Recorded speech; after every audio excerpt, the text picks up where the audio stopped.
"Hush," said the cabbie. They all listened. In the darkness, something was happening at last. A voice had begun to sing. It was very far away, and Diggory found it hard to decide from what direction it was coming. Sometimes it seemed to come from all directions at once. Sometimes he almost thought it was coming out of the earth beneath them.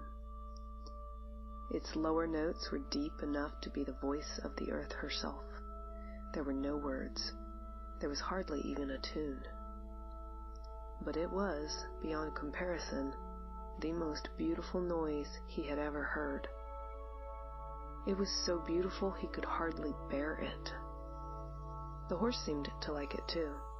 He gave the sort of whinny a horse would give if, after years of being a cab horse, it found itself back in the old field where it had played as a foal, and saw someone whom it remembered and loved coming across the field to bring it a lump of sugar.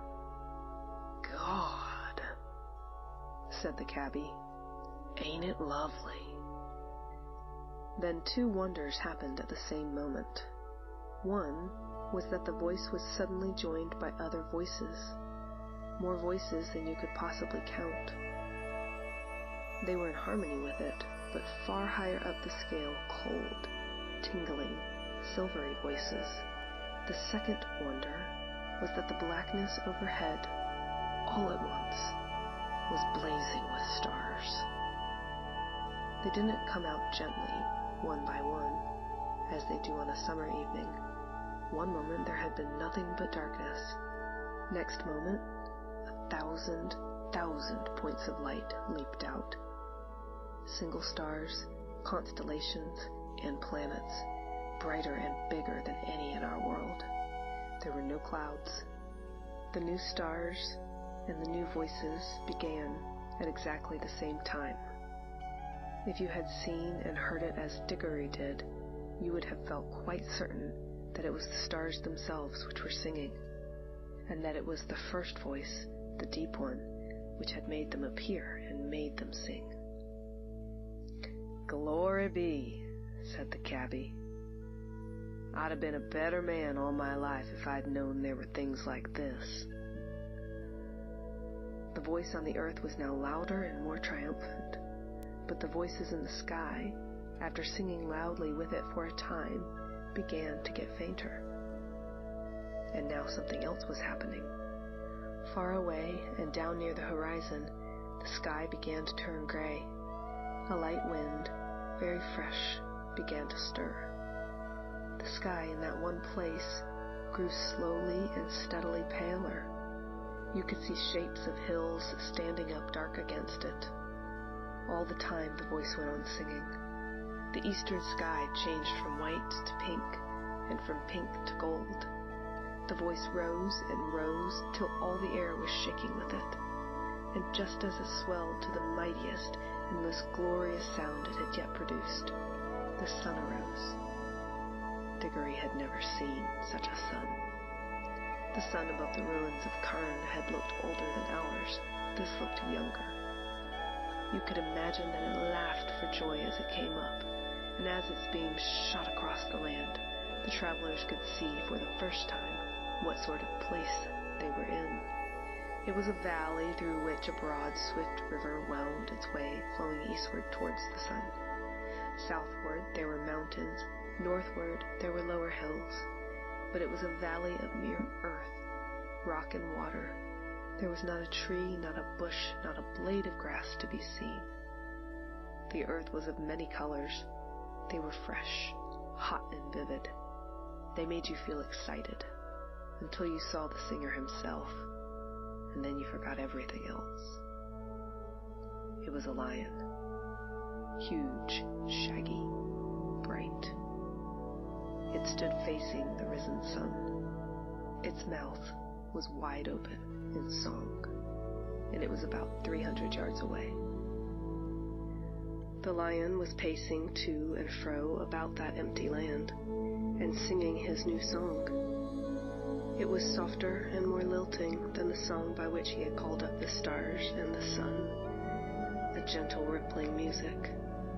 And as he walked and sang, the valley grew green with grass. It spread out from the lion like a pool. It ran up the sides of the little hills like a wave. In a few minutes, it was creeping up the lower slopes of the distant mountains, making that young world every moment softer. The light wind could now be heard ruffling the grass. Soon there were other things besides grass. The higher slopes grew dark with heather. Patches of rougher and more bristling green appeared in the valley. Diggory did not know what they were until one began coming up quite close to him. It was a little spiky thing that threw out dozens of arms and covered these arms with green and grew larger at the rate of about an inch every 2 seconds. There were dozens of these things all round him now. When they were nearly as tall as himself, he saw what they were. "Trees!" he exclaimed. All this time, the lion's song and his stately prowl, to and fro, backwards and forwards, was going on. What was rather alarming was that at each turn he came a little nearer. Polly was finding the song more and more interesting, because she thought she was beginning to see the connection between the music and the things that were happening. When a line of dark firs sprang up on a ridge about 100 yards away, she felt that they were connected with a series of deep, prolonged notes which the lion had sung a second before. And when he burst into a rapid series of lighter notes, she was not surprised to see primroses suddenly appearing in every direction. Thus, with an unspeakable thrill, she felt quite certain that all the things were coming, as she said, out of the lion's head. When you listened to his song, you heard the things he was making up. When you looked round, you saw them. This was so exciting that she had no time to be afraid. Can you imagine a stretch of grassy land bubbling like water in a pot? For that is really the best description of what was happening. In all directions it was swelling into humps. They were very different sizes, some no bigger than molehills, some as big as wheelbarrows, two the size of cottages, and the humps moved and swelled till they burst, and the crumbled earth poured out of them, and from each hump there came out an animal. The moles came out just as you might see a mole come out in England. The dogs came out barking the moment their heads were free, and struggling as you've seen them do when they are getting through a narrow hole into a hedge. The stags were the queerest to watch, for of course the antlers came up a long time before the rest of them, so at first Diggory thought they were trees. The frogs, who all came up near the river, went straight into it with a plop plop and a loud croaking. The panthers, leopards, and things of that sort sat down at once to wash the loose earth off their hind quarters, and then stood up against the trees to sharpen their front claws. Showers of birds came out of the trees, butterflies fluttered, bees got to work on the flowers as if they hadn't a second to lose, but the greatest moment of all was when the biggest hump broke like a small earthquake, and out came the sloping back, the large wise head, and the 4 baggy trousered legs of an elephant. And now you could hardly hear the song of the lion. There was so much cawing, cooing, crowing, braying, neighing, baying, barking, lowing, bleating, and trumpeting. But though Diggory could no longer hear the lion, he could see it. It was so big and so bright that he could not take his eyes off it. The lion, whose eyes never blinked, stared at the animals as hard as if he were going to burn them up with his mere stare, and gradually a change came over them. The smaller ones, the rabbits, moles, and such like, grew a good deal larger. The very big ones, you noticed it most with the elephants, grew a little smaller. Many animals sat up on their hind legs. Most put their heads on one side as if they were trying very hard to understand. The lion opened his mouth, but no sound came from it. He was breathing out a long, warm breath. It seemed to sway all the beast as the wind sways a line of trees. Far overhead, from beyond the veil of a blue sky which hid them, the stars sang again, a pure, cold, difficult music.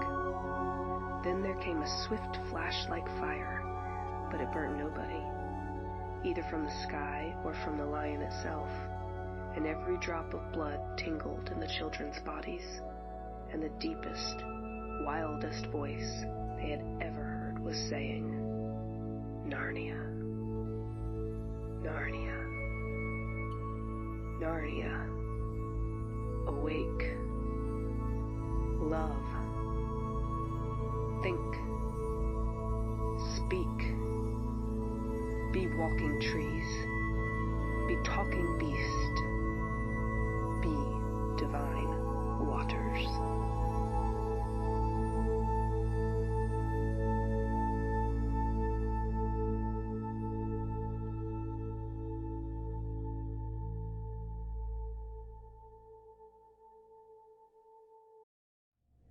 Greetings.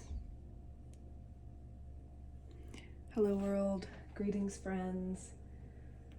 Welcome to the Song of the Spheres podcast and painting. So what you just witnessed was a vocal, musical, literary dramatization of a creation myth, specifically the creation myth of Narnia by C.S. Lewis in, I believe the creation myth, if I remember correctly, is in The Magician's Nephew, which is chronologically the first book, but not the order that he wrote them in. Highly recommend the Chronicles of Narnia if you have not read them. There are 6 or 7 books. They're written by C.S. Lewis, a friend of J.R.R. Tolkien, and definitely a Trojan horse author in the world of Christian literature and art. So that piece was like I said, it was a collaboration with C.S. Lewis, who's no longer with us, and myself and my dear friend Connell, who created the music for that piece, Conal. I will link his beautiful tunes in the show notes so you can check him out. Highly recommend. His music is very alive, very, very beautiful. Celtic, lots of pipes, flutes, whistles, and keys, a little bit of synth. And we did that in 2020 on cell phones. And I have graciously gotten Connell's permission to publish it because it's not how he rolls. He's an excellent artist. And after we recorded that version, we tried again to record it on proper sound equipment, but we could just never capture the life that we captured in the original one. So I begged a little, and he said, yes, you can publish it. So grateful, because that piece is very, very alive. And I was creating this part of, whoops, I got a little bit of shiny paint on that black wheel. This part of the painting during the creation, which is an illustration of the synodic cycle of Mercury, the planet Mercury. The synodic cycle means the cycle, the pattern of the cycle created between Mercury and the Sun and the Earth that was happening at the time of my birth. And I am currently in this piece exploring ways to illustrate synodic cycles because I need to see them for my brain to get it. Doing this is causing me to understand my synodic cycles. Did I take care of some of that texture? I'm just painting this part over because it needed two layers. So we started here. And I wanted I created the texture to get more paint to stick around on the second layer. But I didn't want the texture to stay because it was kind of erratic and weird. So I think I've done well. And I hope so, because what we're gonna do today is put some action on this inner wheel. Why? Because that is what I'm led to do. So as soon as this dries, and it should dry quickly, it's acrylic paint, we'll do that. Until then, let me show you one little fun thing. So last week, a couple weeks ago, I attempted to record this episode, and wow, it did not happen. I might tell more of that story later, but anyway, this is I don't know if you'll be able to see it. This is the shiny paint that I used from the first version, and that precious little gnat, see the gnat in the shiny paint? Lost its life in the shiny paint. So I had to memorialize it by sharing it with you. Yeah, good job, iPhone. It's pretty beautiful, actually. I have some really beautiful stories about bugs interacting with my artwork. And yeah, that's for another day though. So the music that you're hearing in the background is a chill lo-fi mix by Seren Studios. And personally, it's hard to find one of these that I like, and I just think this one is so lovely. It's called Oriental, and I will also link it. And yeah, I just want to have music in the background that doesn't have lyrics, and it's kind of a challenge to find. There's a little fuzzy thing. So while this is drying, we'll talk about this cycle. What we have here is the beginning of the cycle, 1/4 way through, midpoint of the cycle, 3/4 of the way through, and then back to the beginning.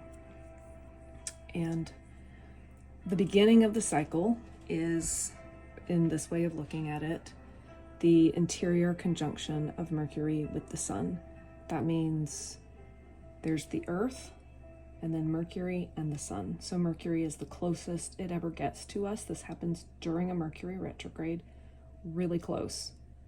The volume of Mercury is turned way up high. And that is seen as the conception or the birth. Those are two different moments, and we will actually get into that a little bit later when talking about what I'm going to illustrate with the configuration of my planets here today. But different people consider this different things, conception or birth. And to me, I don't know. It kind of blows my mind. So jury's out for me on this, but I definitely consider it the beginning of the cycle, even though I haven't figured out the metaphor yet. So quarter way through the cycle is when Mercury is the farthest from the Sun and the most visible, the highest and brightest in the sky. Both of these happened in Sagittarius for me, and my cycle started before my birth. So this is the interior conjunction that happened closest to my birth, before my birth. So I'm a part in Venus, which is this middle circle. We call that the Venus star point. I have not heard anybody say the Mercury star point, but I don't know why. Seems like the same thing to me with another planet, but they're both interior planets. So their patterns are the same. They're different because they're different distances. They're different octaves. But they're also the same in their interaction with us and the Sun. So I'm curious about that. More to come. So, okay, I'm illustrating these synodic cycles like the moon phases, even though they're not exactly like the moon phases. This is the best idea I have right now to begin working with it. And I have to work with it with my hands. I can't work with it in my brain without working with it with my hands. So this is my learning curve, and I prefer to make beautiful things out of my learning curve. So this is like the first quarter moon. And then halfway through the cycle, we have another conjunction with the sun from Mercury, but Mercury's on the other side of the sun. Totally invisible to us. It's invisible to us when it's in front of the sun as well. But it to me feels even more invisible when it's on the other side of the sun, because it's so far away from us and there's an atomic fireball between us and Mercury. And there are, of course, different ways that people look at this. And all of them valid. What I'm feeling and experiencing at this point in my life is that I feel very cut off from the planet that is behind the sun, like it doesn't exist.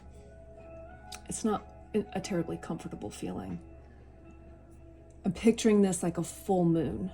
And it is like a full moon in that it's a straight lineup between these heavenly bodies, but it's a different order of them. So we have the Earth, the Sun, and then Mercury on the other side.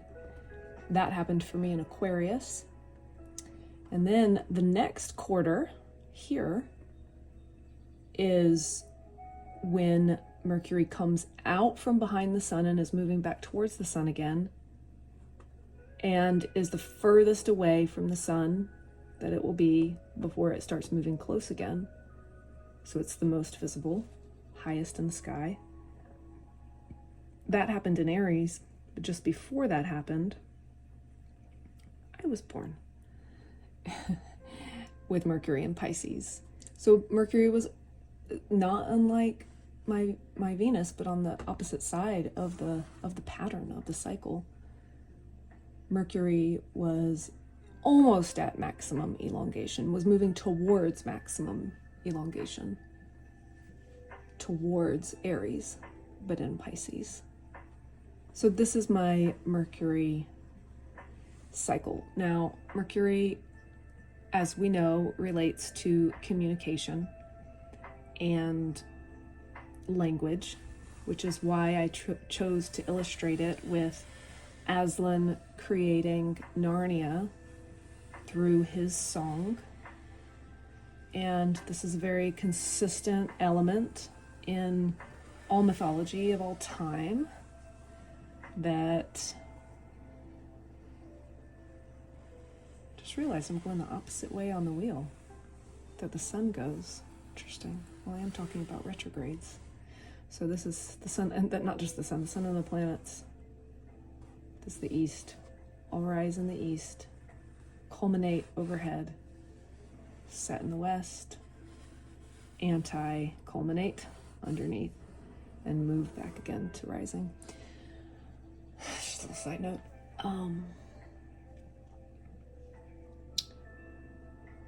Yeah, so it's a consistent theme in all of mythology that language created all that is. And I personally love the Venusian artistic twist on it, that music created all that is, which is, after all, the universal language. La musica de universalis. The music of the universe. The song of the spheres.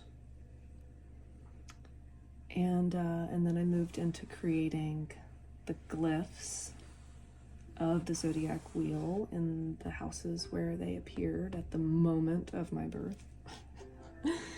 I don't know what the doctor said the moment of my birth was. Was it when my head crowned? Was it when the top of my head crowned? Or was it when my whole head came out and I took my first breath and screamed into the world, screamed my life into the world, was when my whole body came out of my mother's womb and birth canal and yoni, holy temple. Was it when they cut the umbilical cord? Was it 10 minutes later when the doctor finally was able to pay attention enough to call a birth time and he had to estimate? The birth time is wiggly, and I have noticed in my visual work with the chart through the years, my great pleasure and honor and obsession in this life, that the geometry of the movement of the planets is also wiggly. Are we dry yet? Nope. So I'm not gonna illustrate.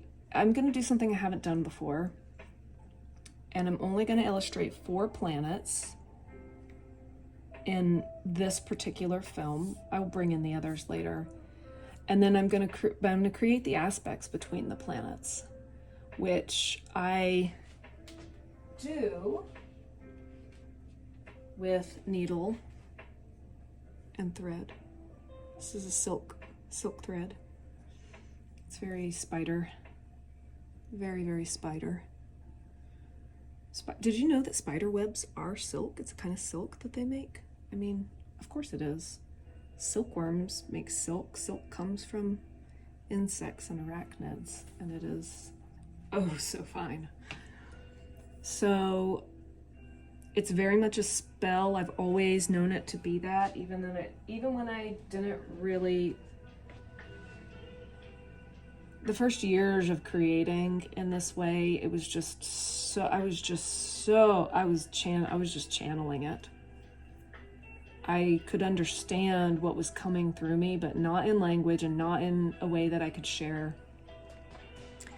And I've always known, much more has been filled in since then, but I've always known that the weaving of the positions of the planets into their geometry at the moment of birth on someone's natal chart for them, on behalf of them, is a spell, not unlike the whole 9 months of their gestation, and that as such it is alive, which means it's dynamic, it's constantly moving, and I always have created it as one piece. And to the degree that occasionally when I fuck it up, I start over. I take out all of the thread and start over. So this will be different, and I'm curious to see what comes through around it, that I'm going to be doing this in 2 parts. So I'll finish what I finished today with just the 4 planets, and I'm going to thread them. It's a very powerful central geometry in the configuration of the planets at my birth, and I'm feeling called to highlight it and to create it first, so that's what I'm going to do. And what I'm going to illustrate is not exactly what it was at the moment of my birth. I am taking there's a degree of me taking creative liberties because of the symmetry of these planets and how beautiful it's going to be represented on this piece. And so it's not exact, it's more wiggly. They're not precise angles at the moment of my birth. They're close, but they're not precise. And so I was looking at it before I came on and started recording, and plug in my computer so the music doesn't go away in the middle of recording. What I realized, okay, so I'm not, can I put it on yet? Are we dry yet? Yeah, we're dry enough at the places where, maybe I'll wait here.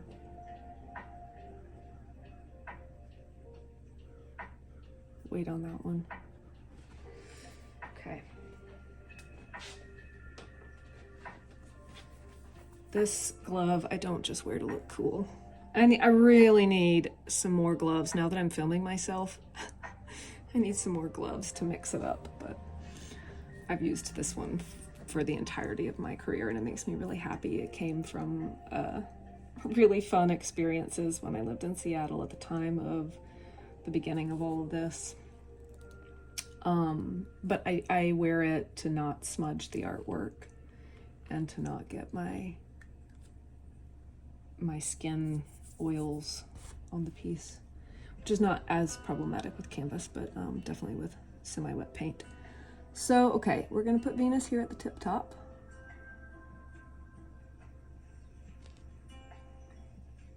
Oh, it's so hard to do while recording. Not my favorite circle of all time. You really shouldn't go back in moments like these, but it actually made it better. Yeah, pretty. Okay, Venus was actually not on this cusp. It was a little bit before. Mercury, we're gonna put, ooh, that is damp. Let's do it, let's just do it. We'll put Mercury right here.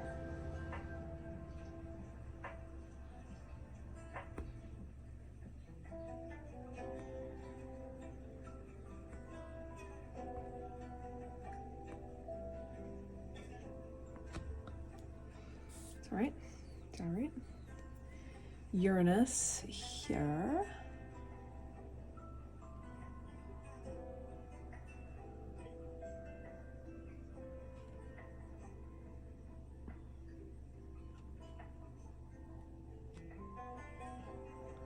So pretty.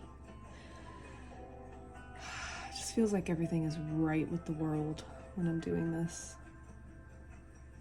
Jupiter.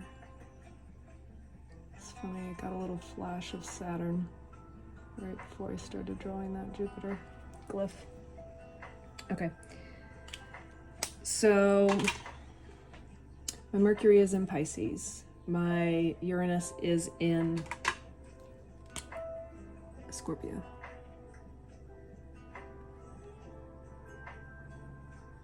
My Jupiter is not in Cancer. My Jupiter is in Leo, but it retrograded back into Cancer a few hours after I was born. So I kind of get the best of both worlds here. And then, yeah, my Venus is in Capricorn. So what we have here is called a kite formation or a diamond formation. I like to think of it as a diamond formation. Obviously I do. I have Venus as my chart ruler. I have Venus at the top of my chart. I'm very Venusian. Kites are beautiful, but diamonds, ugh, the earth does that. Yeah, it's a diamond. So it's going to be a grand water trine. You know, if my mom had given birth to me just a few hours later, my Jupiter would be in Cancer. But what happened was Jupiter moved into Leo all the way into 8 degrees of Leo while I was gestating, and then moved backwards.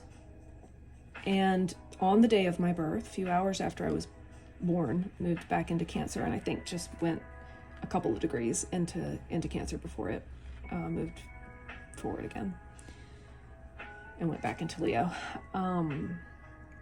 And so I thought, okay, well, these are fast moving planets, so this whole configuration is kind of the foundation of it. It's rooted, grounded in the trine between these two outer planets. So when did they trine? And it turns out they trined one another in these water elementals around the time of my conception, midway through the water signs. And interestingly enough, Venus conjunct Jupiter, I didn't look at the exact date, but a couple of weeks before that. So Venus was down here and then moves halfway across the wheel over the course of the first 9 months of my life inside of my mother's belly. So these two were still traveling with each other, but moving further and further apart. Certainly a, what do they call it? Anyway, they're moving further apart. They're a separating trine. But given that we're looking at the event of my birth, and this happened around the time of my conception, that is very influential. I've always felt the influence of this trine in my life, of the whole water trine, profoundly. And so then what happens is when I'm born, these two fast-moving planets move through, create a configuration, light up that trine that perfected around the time of my parents' love-making magic that brought me here. And this whole thing lights up, and I come through it. Oops. Sorry. Pardon me. And I see, it didn't happen. It took years before it started to happen, but as I created more and more charts for people in this way, I began to see the patterns that weren't immediately apparent because of what had come before and what it was and what they were moving into. And it's like we're talking about a 360-degree system. I don't like calling the solar system a system. It's so mechanical and human. Anyway, I'm working on a better word for it. Those are my grand plans in this life. The system is dynamic and alive, and it's always moving, and it's creating ever dynamic, constantly changing shapes. And just like language, just like any kind of language, just like music, it's constantly, this is La Musica de Universalis. This is the patterns that we recognize as lovely, as coherent, that we recognize as holding meaning. That's what language is. It's a conglomeration of sounds or images that create patterns, and those patterns hold meaning, and thus we can understand what their meaning is. You can understand the meaning of a minor chord compared to the meaning of a major chord that is communicated. And that's how the planets moving communicate with us, whether or not we're paying attention. It's like whether or not we're paying attention and we understand why. If it rains, we get wet if we go out in the rain. That's my neighbor upstairs. It's not his or my pet brontosaurus. I thought of that joke earlier. It's not a dinosaur upstairs. It's not a brontosaurus. It's just my neighbor. I don't mind him.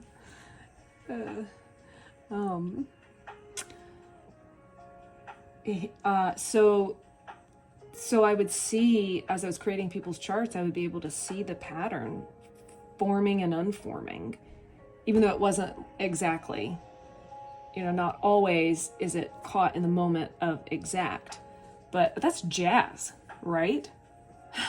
That's jazz, and we like that. So again, all of that to say that I think I'm going to go ahead and put the string on. I'm going to go ahead and weave the spell, and you can witness it.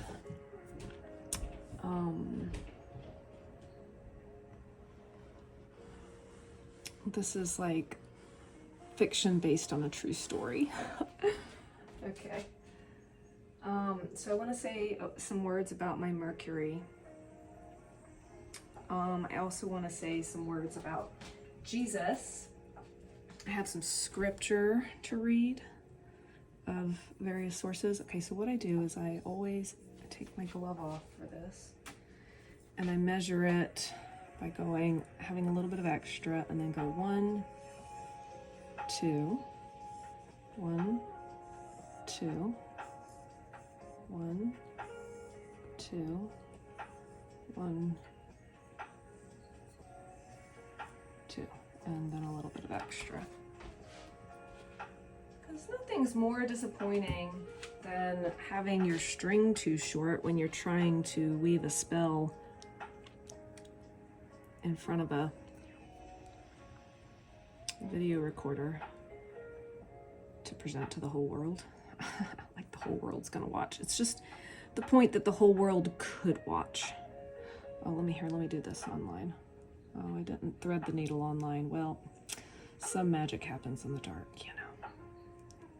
All right, I don't like to double knot this because then it makes a bigger hole. But I do double knot this so it doesn't come through the smaller hole.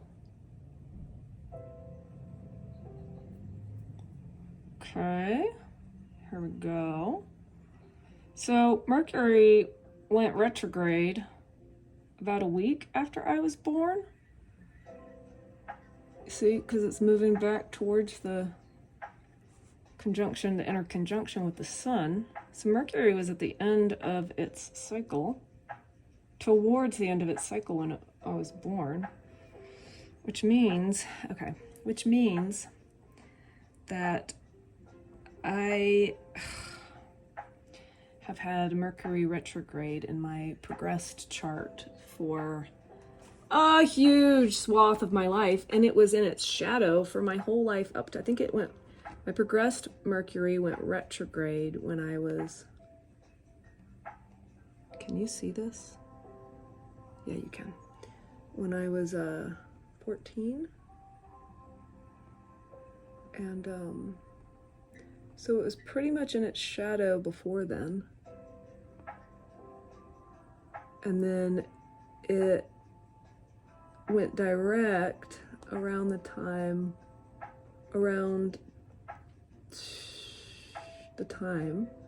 interestingly, that I started this work. God, it just wants to come through right there, even though I don't want it to. Oh, there's a good spot. Okay, here we go. No, I see where I want it to come through. But it's going to be in its shadow. Frig. My progressed Mercury will be in its shadow.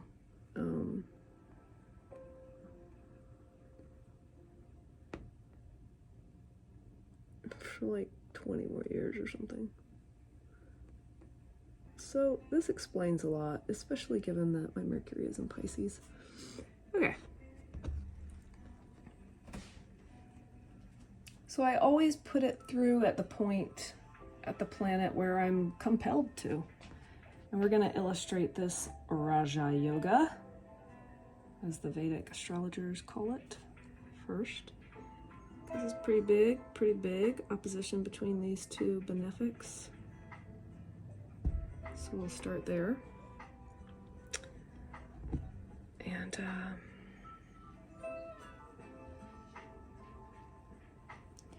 yeah, I've always had a very powerful ability to communicate and challenge to do so in the context of this culture. Can you still see? Okay, I'm going for Mercury now. And yeah, I have a grand water trine with Mercury, Uranus, and that's a good spot. And Jupiter. It's big. It's big time.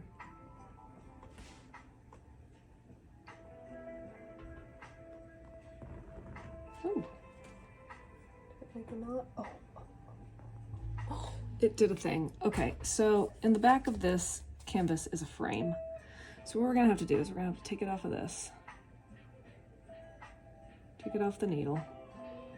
Thread it back through. And it went around the frame and it needs to go under the frame. That will just never do. So when I Yeah, when I created this piece a couple weeks ago with the first part that you saw with the creation of Narnia, and then I talked afterwards, I talked a lot about Jesus, which I have really intense emotions around, and the whole thing bombed so hardcore on every level. And I was just really fascinated by that. All right, you're not gonna see for a minute while I get this needle. And also not surprised. Fascinated and not surprised. And so I just realized I had to calm down. Calm the F down, Eve. And not try to, like, it's just hard for me to talk about. So here's what I want to say about Jesus, and then I'm gonna read some scripture. What I want to say is that it's time. The time is now for Jesus to be freed from the prison of Christian doctrine. Look at that. Look at that magic. Did not plan that. I literally just made a cross right when I said that. Magic. This is why I want to record while creating the pieces, because that kind of thing happens all the time.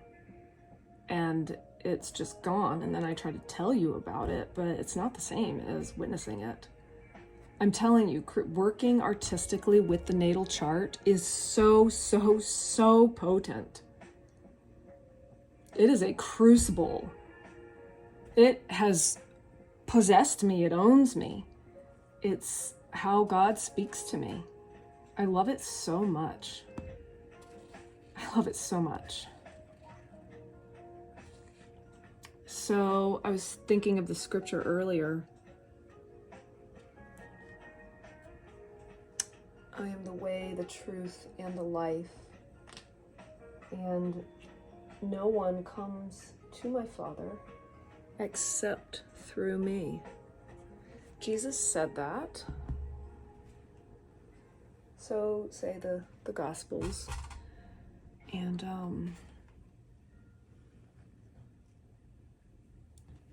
we humans like to think that we know what that means and use it like an iron bar to beat others with, or to imprison others with, and to imprison others with. And it's just time for it to stop. Sure, maybe that's true. I'm sure it's true. Jesus said it. It's possible that it got recorded incorrectly. That's possible, but I tend to not think that scripture really gets fucked up that much, but more that interpretation gets fucked up, because scripture is alive. Oh, there's me. There's my eye. If you've ever immersed yourself in a holy text, hooey, it is alive. I'm going to read you some of the texts that I experience as alive.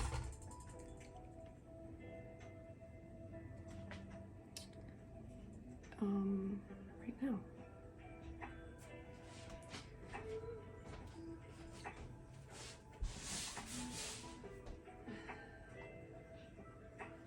In the beginning was the Word, and the Word was with God, and the Word was God.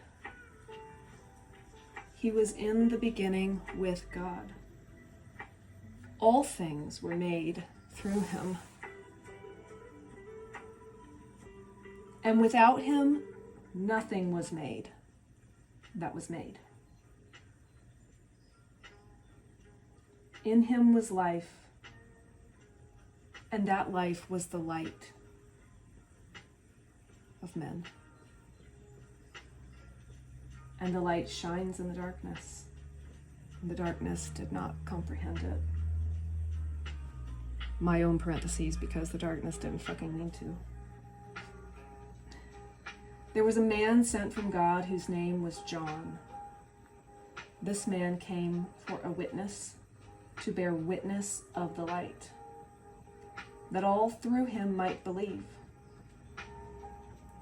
He was not that light, but was sent to bear witness of that light. That was the true light, which gives light to every man coming into the world. Notice, it's like we can real quickly get like, every man and woman, that should not be generic. Well,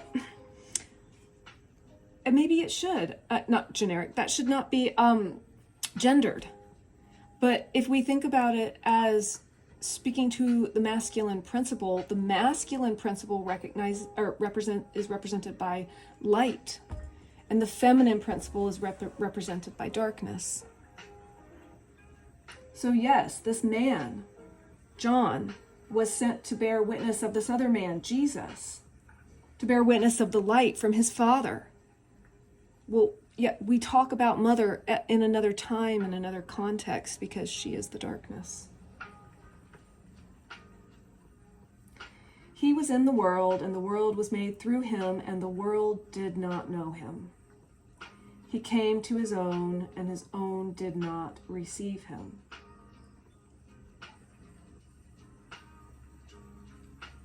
But as many as received him, to them he gave the right to become children of God, to those who believe in his name, who were born not of blood, nor of the will of the flesh, nor of the will of man, but of God. And the Word became flesh and dwelt among us, and we beheld his glory, the glory as of the only begotten of the Father, full of grace and truth and beauty. Our Jesus. Our Jesus. Now, put that paintbrush in the water that I forgot to last time and it almost died. It almost killed my paintbrush.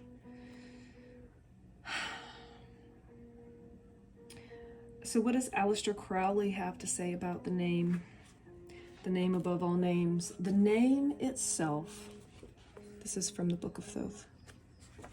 The name itself, accordingly, is no longer a fixed symbol, emblem of extension and limit, but a continuously revolving sphere. In the words of Zoroaster, rebounding, whirling forth, crying aloud, as John crying in the wilderness.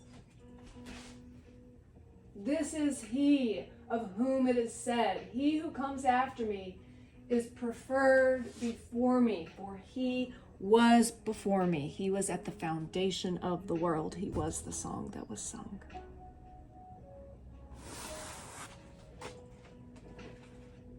And again, I think this is the last scripture of today's sermon.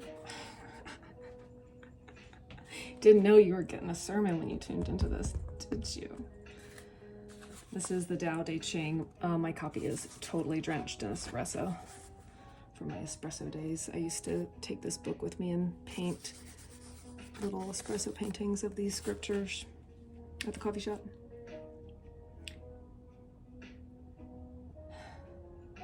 A way that can be walked is not the way.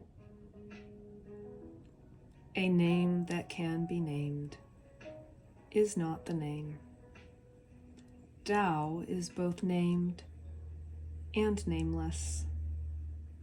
As nameless, it is the origin of all things.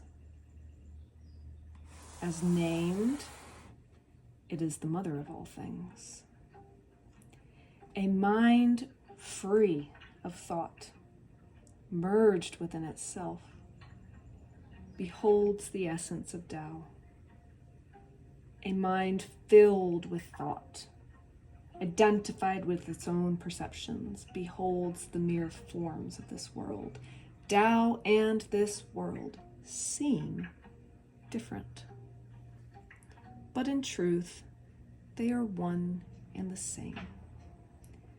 The only difference is in what we call them. Yes.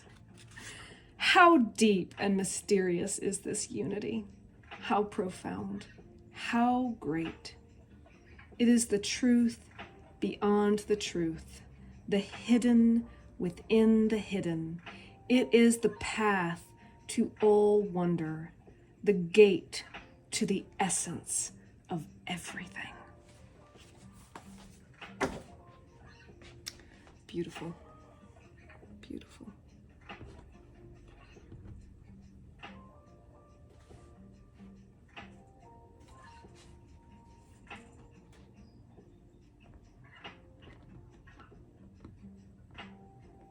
Can you see? Yeah.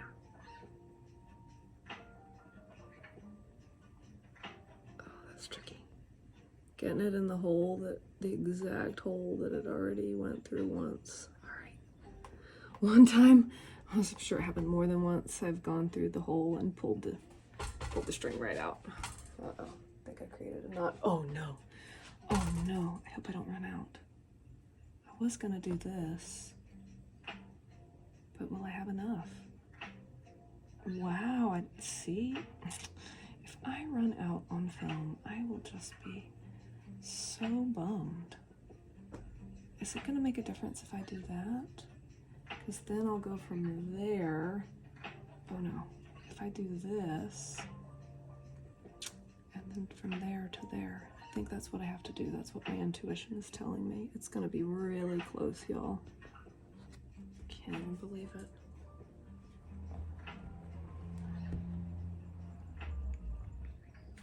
Go back up to this Venus point.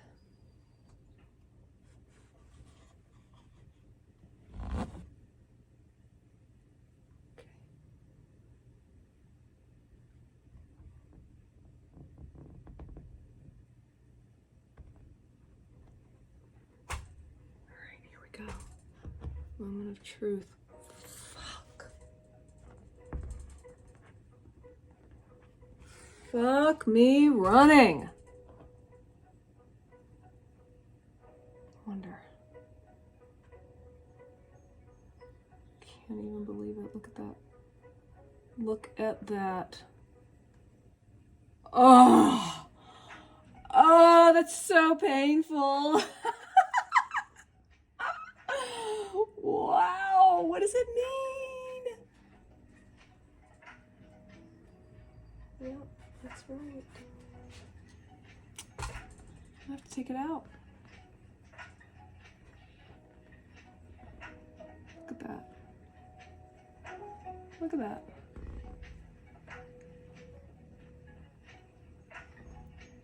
Right, the question is, am I gonna keep talking and keep filming, or no? I think, I don't know how I messed it up. I mean, other than just because I did it live, but I did my measurements like I always do. It's fascinating. Fascinating. I have not done that. I have not undershot it like that. Once or twice, maybe. Like, that is not normally what I do. I normally overshoot it if I'm gonna get it all. I can't even keep filming because, let's see. I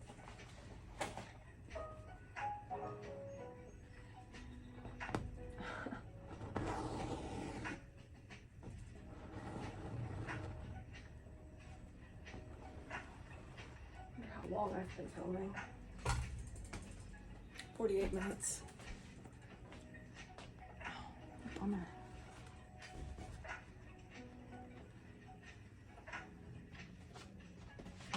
Okay, so, well, now I have a precise measurement of a string that is too short. So I'm going to make the next string longer. so funny. So I have been earthing. They call it earthing or grounding, which is sort of like the verb of grounded, right? It makes sense. And what you do is just get your body, it's just like what humans used to do without even, just by existing here. You get your body in contact, your skin, your bare skin in contact with the earth. And solves all manner of problems. Surprise, surprise. And I just have been experiencing, so here's my Uranus in my 7th house. Bless my heart, Scorpio. And Uranus is currently in Taurus. I'm pretty close to my Uranus opposition. And it's in my 1st house by the whole sign house system, and it's been in my 1st house since it went to Taurus in 2019, and I've mentioned this before. Oh, see, I had another opportunity to thread a needle on film, and I didn't do it. And so I just experienced a lot of electricity in my body, in my nervous system. I have always had an unbalanced nervous system my whole life, and I just feel like I struck gold with this discovery. It's so funny. It's just so hysterical when we get told to do things that are so natural to do in order to solve physical, emotional, mental, life problems. It's like, oh, just go like walk around barefoot. Call me in the morning. So I've been doing that and getting some pretty cool insights, which wasn't the reason that I did it, that I started doing it, but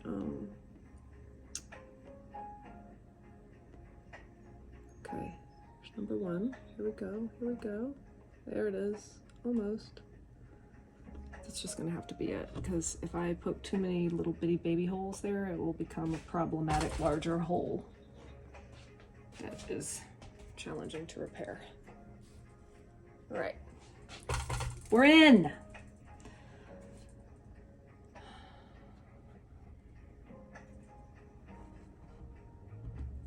It's a whole new topic, kind of. I'm just going to leave it there for right now. It is something that I will talk about more in the future, but what I'm going to say is just in regards to the story of the creation of this piece last week. No, I keep saying last week. It wasn't last week. It was several weeks ago. That I was so emotional about it, and I wasn't in the flow. I knew I wasn't in the flow, but I only had a little sliver of time, and I really wanted to create it. I was super inspired because I felt all of this coming through. Oh my God, so much was coming through. It was just too much to handle. I was like, I have to get it out. This revelation that I was getting around Mercury and Jesus. And so I was like, oh,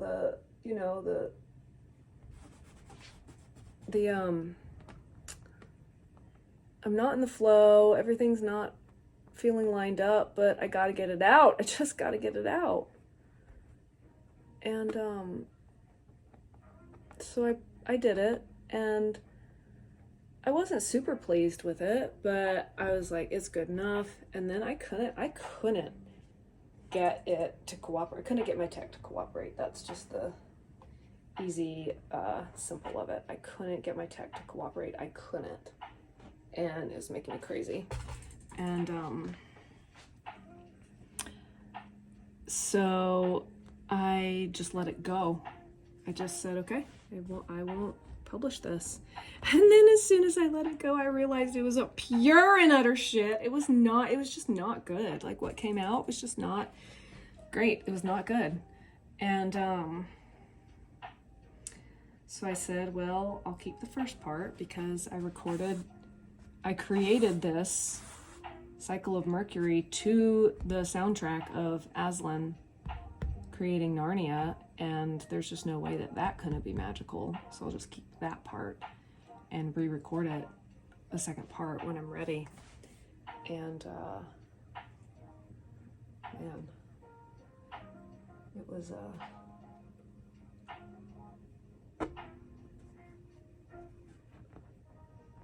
an experience in artistry, because I went through this, like, I went down this rabbit hole of, not rabbit hole, but whatever, of thinking that I couldn't find the original version that him and I had done. That the version that I found was, and it was, the version that I found was the version that we had re-recorded on good equipment, so it sounded better, but it was not alive. It was not alive. And I had worked myself up into such a frenzy over this that when I found the original version, when I found the actual original version, I was just like, it's not right. It's not the one. I couldn't even recognize it. I couldn't even recognize it as the one. As the living original gnosis of what we had done together, of what we had made. And, oh, the pattern is different this time. Interesting.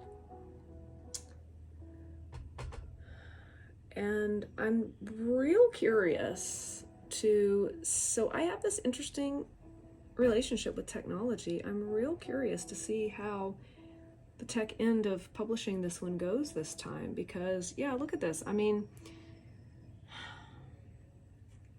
that's so pretty. But this, okay, so Mercury is electric, Uranus is electric. They're like octaves of each other. They both rule the nervous system, communication, electricity. And when they're in relationship with each other, I feel it. Every time I feel it, I'm like, what are Mercury and Uranus doing? And I look at the chart and they're always doing something. They're always in some kind of really potent alignment with each other. And so I have this relationship with technology where if you know how some people say like, oh, technology never cooperates with me, I just have too much energy, like it gets all flubbed by my energy field. You might experience that, like if someone has really intense energetic field, they don't do well with technology. And my experience has been that I have to manage my electric field. Like I have to manage my energetic field in order to have a good relationship with technology. I did tech work for a couple of years, and what I had to learn in order to do tech work was how to turn off my emotions. Honestly, I had to turn off my emotions. I had to manage my electric field, and then all of my equipment worked. And if I got spun up, my equipment would stop working. And so that's just a little tip to anybody who has that problem. It's something that you can work with. You can work with, like my password at work. I'm not going to tell you what it is. I'm not going to tell you my work password, but I will tell you that the password is a blessing. On my machine, so that every time I'm entering all of my passwords, they're all a variation on the same password. And every time I'm entering them, I'm blessing my machine. I'm blessing the program. And it makes a difference. When I first got that computer, it wasn't great. It was flubbing up a lot. And I just started speaking real sweet to it, giving it love. When I got frustrated, stepping away and taking some deep breaths and telling it how great it is. And it's probably also good AI etiquette. Highly recommend this as AI etiquette.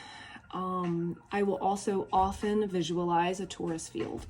If my equipment isn't working, I will just put my hands on it, like I would put my hands on someone who was in pain to give them good chi. And I put my hands on the machine, and I close my eyes and I visualize a torus field. And I tell it it's awesome and that it can take its time. And 9 times out of 10, it will resolve itself. So that is my prayer for this piece, this film that I've just created for you, that that the tech gods will smile on me. Please, Mercury, I beseech thee. May the tech gods smile on me and on this work. And thank you for watching. Thank you for listening. I hope that this has been enjoyable for you and informative for you, and a piece of beauty, living, moving beauty that you can take in and receive and be healed and transformed and changed by.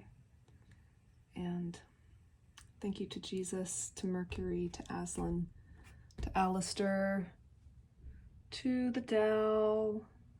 Thank you to all the mercurial teachers of our world. Thank you, God. Until next time, this has been the Song of the Spheres podcast. I love you all. Mwah.